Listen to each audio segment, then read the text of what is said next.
morning to all of you. Today we will discuss the following: the important characters of Noli, the important characters of El Filibusterismo, the major differences and similarities of two novels, the risk issue from the two novels, social, political, religion, and education. The 9 important character in Noli Me Tangere. Number 1, Crisostomo Ibarra. Crisostomo Ibarra ay magsalin, commonly called Ibarra, is Filipino-Spanish and the only descendant of the wealthy Spaniard Don Rafael Ibarra. He was born and grew up in the Philippines, but during his adolescence, he spent 7 years studying in Europe. Those years prevented him from knowing what was happening in his country. When he returned to the Philippines, he found his father has died and the corpse was supposedly moved to China's cemetery. But the body ended up in the river. He heard tales and how helpful and kind his father had been, and he decided to honor the memory of his father by doing as his father did. Number 2, Maria Clara. Maria Clara de los Santos A. Alba is the primary female character in the novel. She is known to be Ibarra's lover since childhood. She was portrayed as a faithful sweetheart, a good friend, and an obedient daughter. She had childish simplicity. She gets easily nervous. Her character is related to Rizal's childhood sweetheart, Leonor Rivera. She symbolized the purity and innocence of a sheltered native woman. She is the daughter of Capitan Tiago and Doña Pia Alba. Later in the novel, Maria Clara discovered that her biological father is not Capitan Tiago, but San Diego, former curate, and her godfather Damaso. Number 3, Padre Damaso. Damaso Verdagolas, commonly known as Padre Damaso of Franciscan Order, was the former curate of the parish church of San Diego. He was the curate for almost 20 years before he was replaced by the much younger Padre Salve. Padre Damaso was known to be a friend with the Ibarra's family, so much that Crisostomo was surprised by what the former curate had done to Don Rafael. Capitan Tiago, Don Santiago de los Santos, commonly known as Capitan Tiago, is the only son of a wealthy trader in Malabon. Due to his mother's cruelty, Capitan Tiago did not attain any formal education. He became a servant of a Dominican priest. When the priest and his fathers died, Capitan Tiago decided to assist in the family business of trading before he met his wife Doña Pia Alba, who came from another wealthy family. Later, in the Noli sequel, El Filibusterismo, Capitan Tiago loses all his properties and becomes affected to opium, which would eventually lead to his death. Filosofo Tasio, Don Anastasio, commonly known as Filosofo Tasio. Philosopher Tasio is one of the most important characters in Noli Me Tangere. On the other hand, he is referred to as a philosopher sage, hence Filosofo Tasio, because his ideas were accurate with the minds of the townspeople. On the other hand, his ideas were against the thinking of the majority.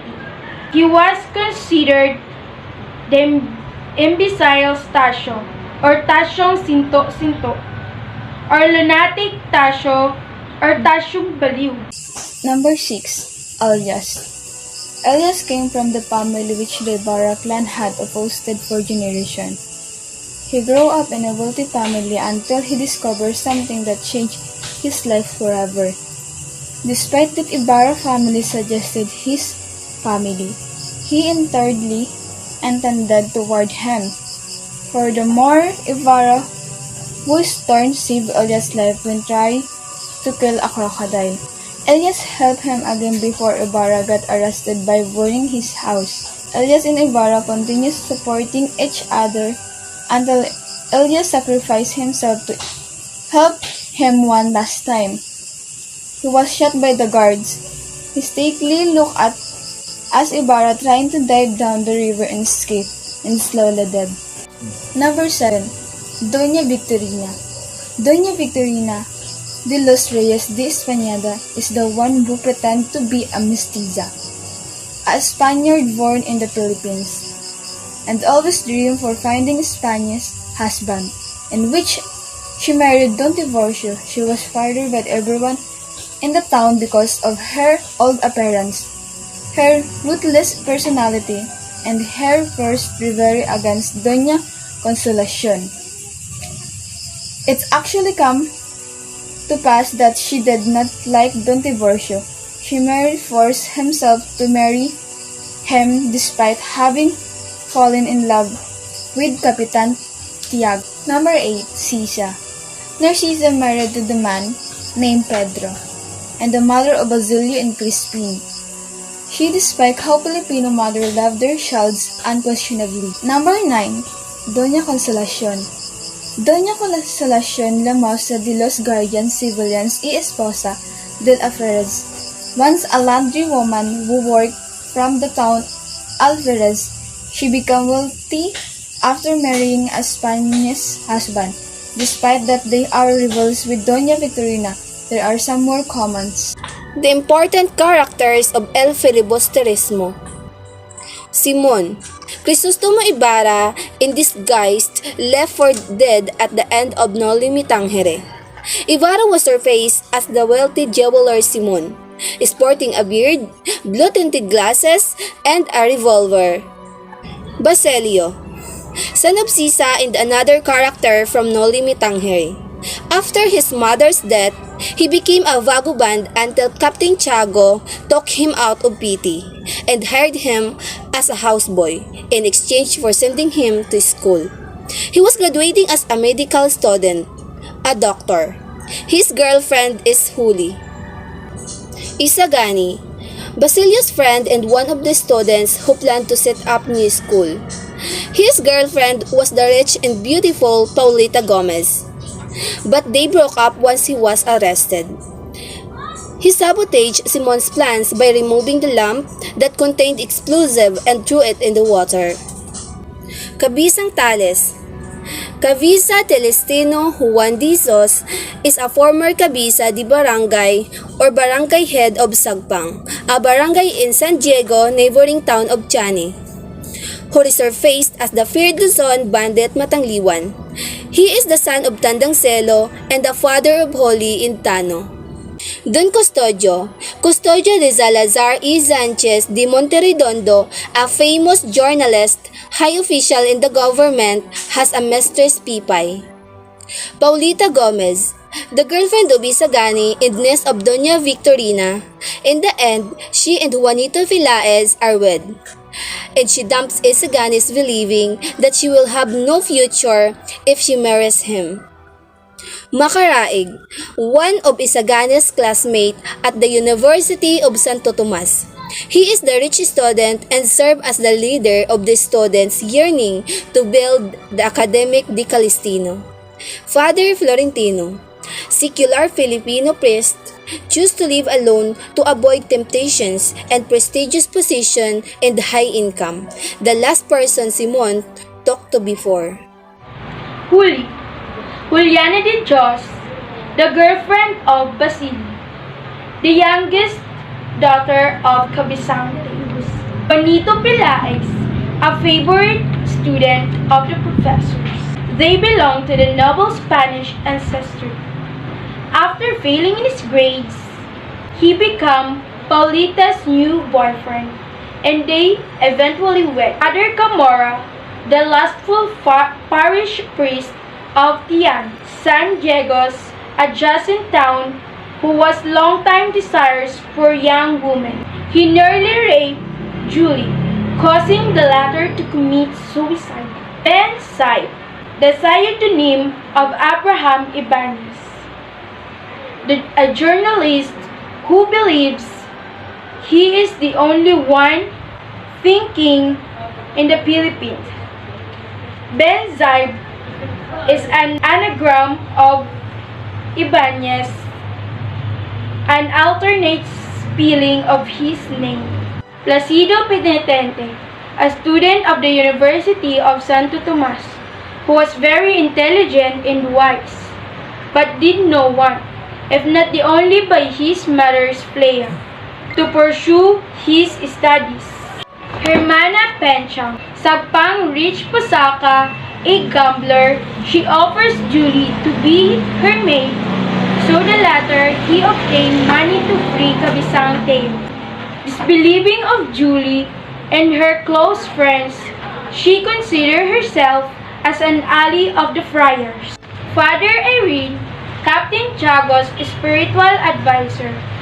Although reluctant, he helped the students establish the Academia Castellana. After being convinced by giving him Chestnut, the only witness to Captain Tiago's death, he forgave the last will and testament of the latter, so Basilio will obtain nothing from the inheritance. Quiroga, a Chinese businessman who dreamed of being consul for his country in the Philippines. He hides Simon's weapons inside his Old Mansilo, fathers of Kabisayang Tiles and grandfathers of Tano and Joli. He raised the sect and young Basilio after he left their house in Noli, Tangere. He did in encounters on the mountain with his son Tiles, when he was killed by a battalion that included his own grandson Tano. Father Fernandez, the friend's friend of Isagani, he promised to Isagani that he and the other friends will give into the student demand. Sandoval, the vice leaders of Makurag gang, as Spanish classmates of Isagani, he courses his classmate to lead alongside the openings of the Spanish Language Academy. Gobernador General, the highest-ranking officials in the Philippines during the Spanish colonial period. These acting characters pretend that what he is doing is for the goods of the Indios, the local citizens of the country, but in reality, he prioritized the needs of his fellow Spaniards living in the country. Father Sibayla, a Dominican fair introduced in Noli, Tangere, now the vice rectors of the Universities of Santo Tomas. Fiction, classmate who had no idea on the happenings occurring around him. He suggested that they had the mock celebrations of the Pancitaria. Father Salve, former Faros French of San Diego and Noli, Tangere, now the directors and captains of the Santa Clara convent.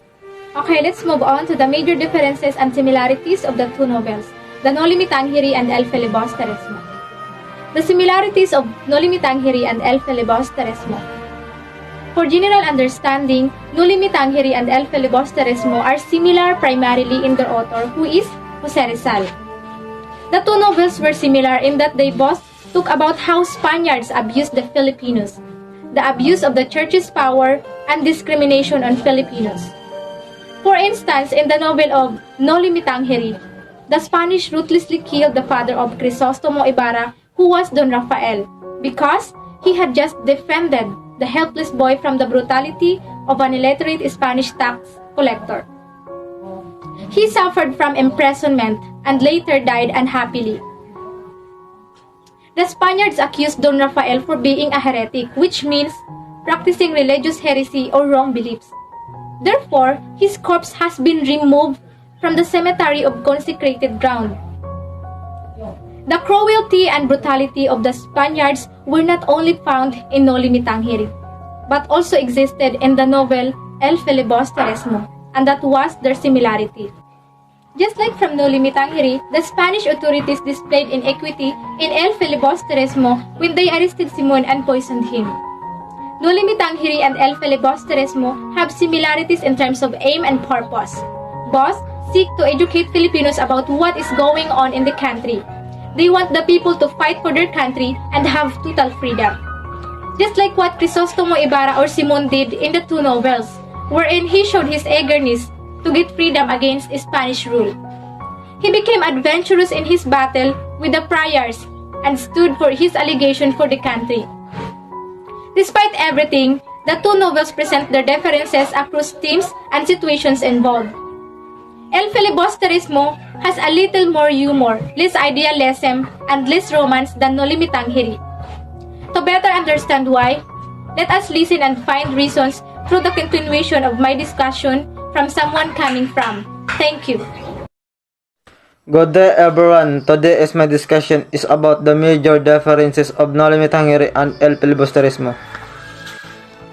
The preceding discussion was on the similarities between the two novels. For now, let us proceed to the discussion of the differences between Noli Me Tangere and El Filibusterismo.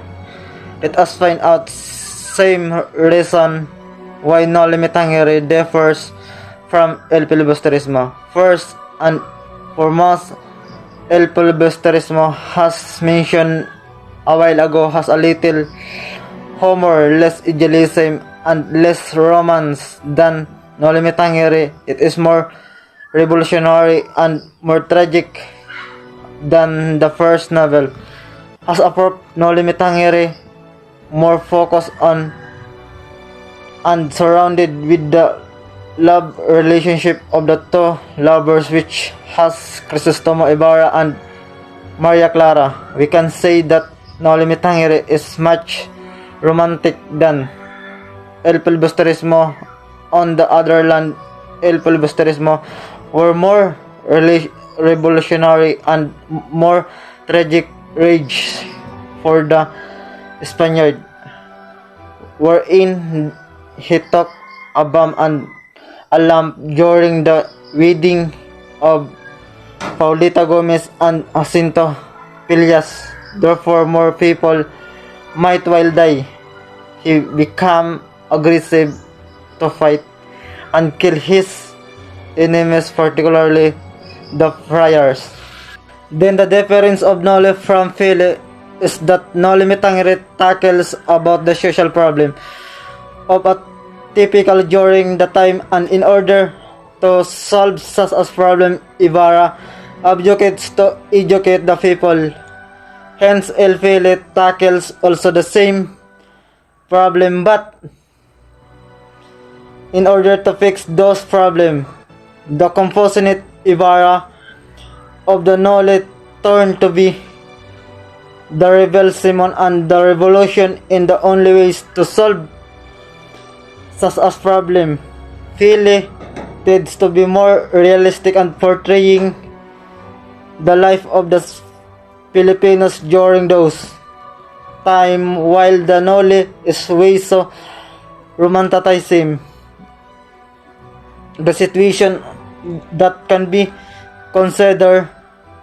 And then knowing the differences of the two novels were that the two men's character named Crisostomo Ibarra and Maria Clara was alive up and fall in love in Noli Me Tangere, while in the El Filibusterismo it was sad of found out that the two lovers are both dead but sorrow.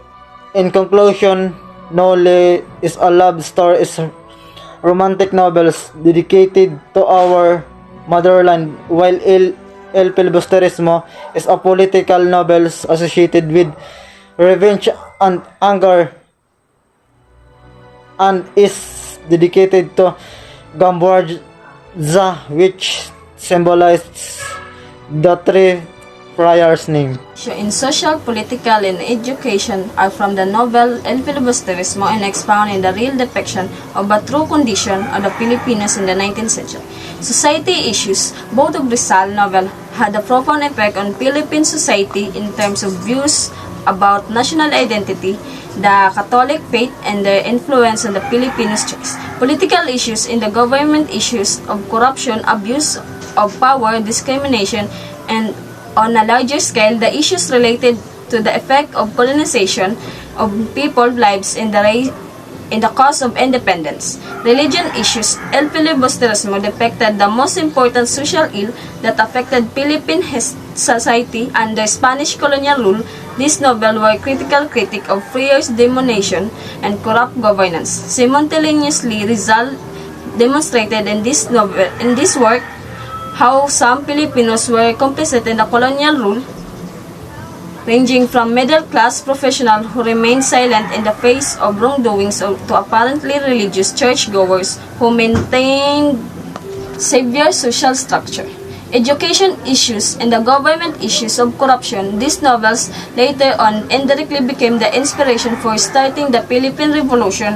Where are the young people who will consecrate their golden hour, their illusion, and their enthusiasm to the welfare of their native land? Where are the young who will generously pour out their blood to wash away so much shame, so much crime, so much abomination? The victim must be pure and spotless in order for the sacrifice to be acceptable. We are the youth who will embody the vigor of life that has left our veins, the purity of ideas that has been tainted in our brains. The risk issue in social, political, religion, and education are from the novel of Noli Tangere and expound its real depiction of the true condition of Filipinos in 19th century. In 19th century, Filipinos suffered a lot of issues in terms of education, social, political, and religion, and these issues changed their lives of living because of the unlawful treatment of the foreign countries who colonized our country. Social issues.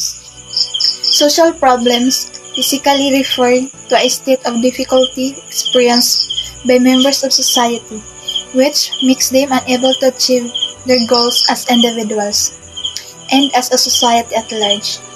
Filipinos faced many problems such as slavery, population, health, substance abuse, and poor living. Political issues. The Spaniards ruled the Filipinos in the 19th century. The Filipinos became the Spanish lord's slave. The Spaniards claimed the taxes and the work under the power of the Spaniards. There was the appointment of the official without dedication to duty and moral strength to resist corruption for material advancement. Religion issues. As in the Spanish-American colonies, the Philippines Revolution was both political and religious fight. The Spanish friars, representing the Catholic Church as well as their mother country, were placed in double difficult situation. Education issues. Education during 19th century was geared toward their needs because of the colonization by several foreign countries and several historical events. Our education underwent several changes, although we also retained some of the ancient teaching that presented during our time.